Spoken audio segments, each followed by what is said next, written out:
have not yet, check out the full review to get my opinion of the game and whether or not you should be picking it up or not.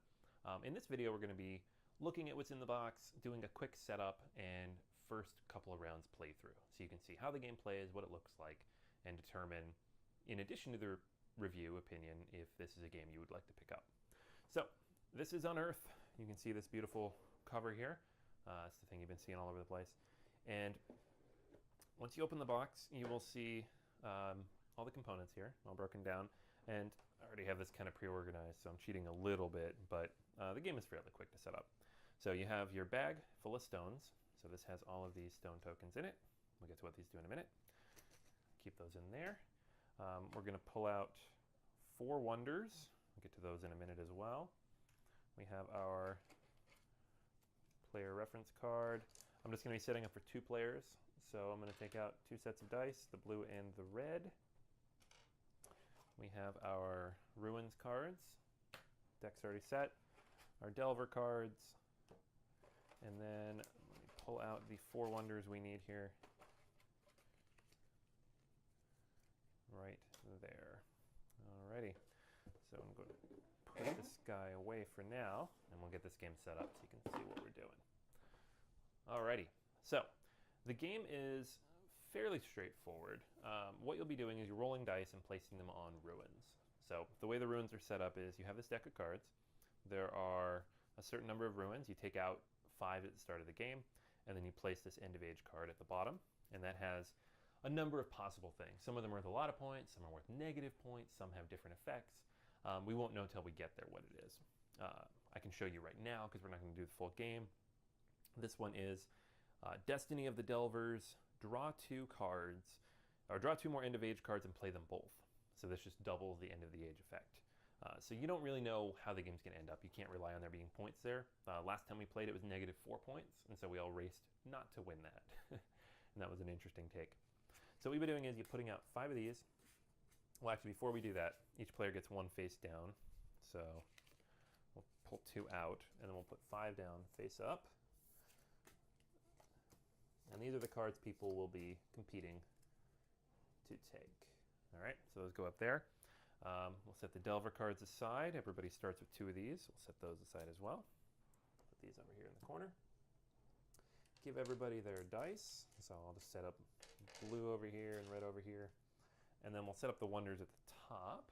Make sure we have enough space up there. And we will have the 4 wonder cards.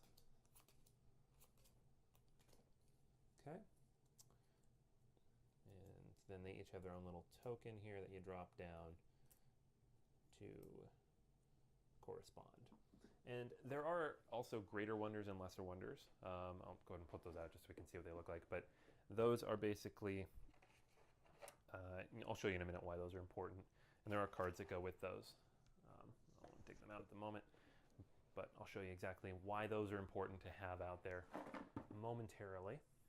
And then you have your turn order reference card here. That kind of gives you a quick overview of scoring, which I'll run through in a second. Okay. So the last thing we do as part of setup is we place a number of stones on each card, depending on the number at the bottom. So they're all going to have 2 or 3. In this case, we'll put on 3 here, and 2 here, and 2 here, and 3 here, and 2 here. Okay? So now we are ready to play the game. Now, when you start the game, you're going to have 1 card in hand. And what this does is basically gives you a direction to work towards. As you can see on the scoring card here, you score points based on the number of different colors in a set you have. So if you just have 1 single card, let's say you only get 1 green card, it's worth 2 points. You get 2 green cards, 6 points. If you can get up to 5, it's worth 30 points, which is a lot. You get a bonus 5 points if you get 1 of each color, and you get an extra bonus 5 points if you get 3 wonders at the end of the game. And then the other points you get are from the wonders themselves. They have points printed on them. So there's going to be 2 things you're trying to do here. And so when you start with 1, it kind of gives you at least a little bit of direction on what to start with. In this case, both players have the same 1. These stay face down normally. So you wouldn't know that the other player has that, and there are none out there. So that's not ideal, but that's part of the game, is you don't know what's going to come up.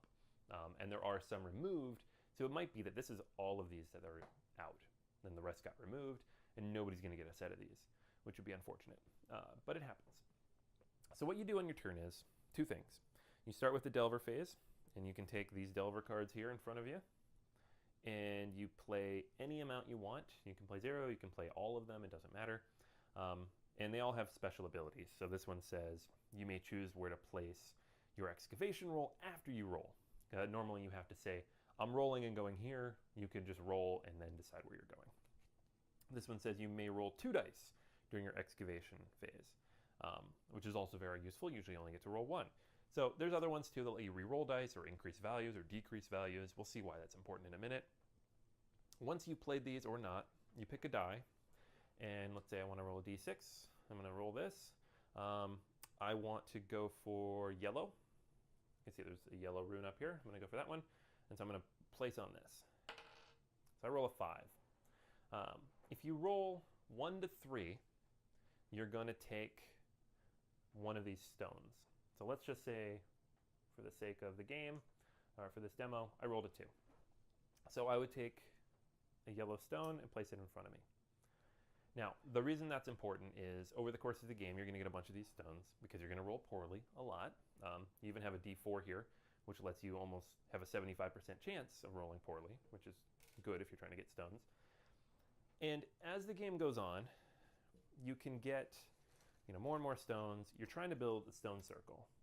So the way that looks is you get 6 of these guys, and you place them in a circle, and that's your set. Now, the set you create matters, as you can see based on the cards at the top here. You have different possibilities and combinations. So the Temple of Prosperity, this one has 4 yellow and then 2 of whatever you want. And then different ones. There's a couple that have all of one color. The greater wonders are all of one color. The lesser wonders are 6 of any color. And so what you're trying to do is get the set, then you take the wonder. In this case, we have a lesser wonder, none of these really work. You place it down. The named wonders have special abilities on them that you can play as you go along. The greater and lesser ones just have points. And so you keep doing that. All right, and so that's what you're trying to do. You're trying to build out these different stone circles and get wonders as a result. So you'll be doing this throughout the course of the game, and you take turns going back and forth, rolling dice. So let's say red wants to go. They're going to go here. That's just a 5. High numbers, anything above 3, you don't gain anything. So in this game, a 4, ironically, is the worst roll you can have. And you'll just go back and forth, back and forth, and back and forth. So let's say you have a d8 here. You want to roll high. So let's say I put that one down, just happen to roll that high. And then he rolls, had a 4. Once it hits the number, so in this case it's 17, you clear everything off the card, including the stones, which go back to the bag, and whatever the single highest die roll is. So in this case, we have an 8 and then a 5 and a 4. It's not the total. So over here, you have a 9 total, but red does not win because they don't have the single highest die roll. Blue wins because they have an 8. So blue's going to get the card, puts it face down, adds it to their sets here, and red is not out. Red didn't just waste a bunch of turns because that would not be very fun. So for all the dice that they pulled back, they get to take Delver cards. So now they have 4 to use, and these are very powerful, so it's not a bad thing. Then you're going to place out a new card and put the stones down that are necessary and continue. And that's it. Everybody gets their dice back and you move on.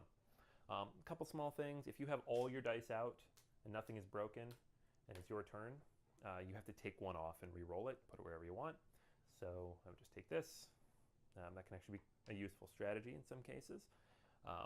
Other things to keep in mind, the deck will run out faster than you expect because these will start breaking pretty quickly. In a 4-player game especially, things kind of steamroll pretty fast. Once the wonders are gone, they're gone. So if all 4 of those named ones go away, the only thing left is the lesser and greater wonders. Haven't seen that happen yet, but it does apparently happen. End of game, once all of these are cleared, and we've put out our end of age card, what we'll be doing in that kind of last step is all of the cards still need to go away. So this being executed doesn't necessarily end the game. All it does is tell you the game is about to end. Once all of the cards are cleared off the table, then the game is over. And then when that happens, you just add up your score. And the score again is your sets of cards. So in this case, this would be worth 2 points each, 4 points total. And then whatever your wonders are. So you can see these each have points on the back of them. This one, for example, is 1 point per yellow stone. I think we have a 1 point per red stone up here. Some of them will give you points, just straight points. This one's worth 2 points, but it allows you to change the die rolls. Your lesser and greater wonders are going to have different point values on them. So it's worth 3, that's worth 2, that's worth 3, that's worth 3. Okay, these are all worth 3. The greater wonders are much harder to get, but they're worth upwards of 8 points, which is pretty good. You add all that together, you take any bonuses. So if you have one of each color, you get +5. You have 3 wonders, you get +5, and you see who wins. And that's it. No negative points at the end of the game. And overall, it runs through in about 30 to 45 minutes once everybody knows the game. About an hour, though, once you're teaching it. It takes a little bit of time for people to get the hang of the different things you can do and get the flow down. But overall, very quick, very simple to teach, very pretty to look at, and as you can see, a very interesting take on a familiar mechanic. So if you want to hear the full opinion of this game and kind of my approach to it and whether or not I think you should pick it up or not, head on over to the full review in the other video. Otherwise, you can see, what's on the table here and, whether or not you want to pick this one up. It's coming out this summer, so I think you can pre-order now. And if you don't pre-order, I think it's out at Gen Con, so you'll be able to pick it up there or shortly thereafter. All right, guys, so that's everything for this video. Thanks again for watching. And if you spotted any rules errors or anything you had a question about, please leave a comment below. I will get back to it as soon as possible. Make sure you subscribe as well. We'll have plenty of these new videos coming up all summer long with all of the new releases. All right, guys, that's everything for now. Talk to you later.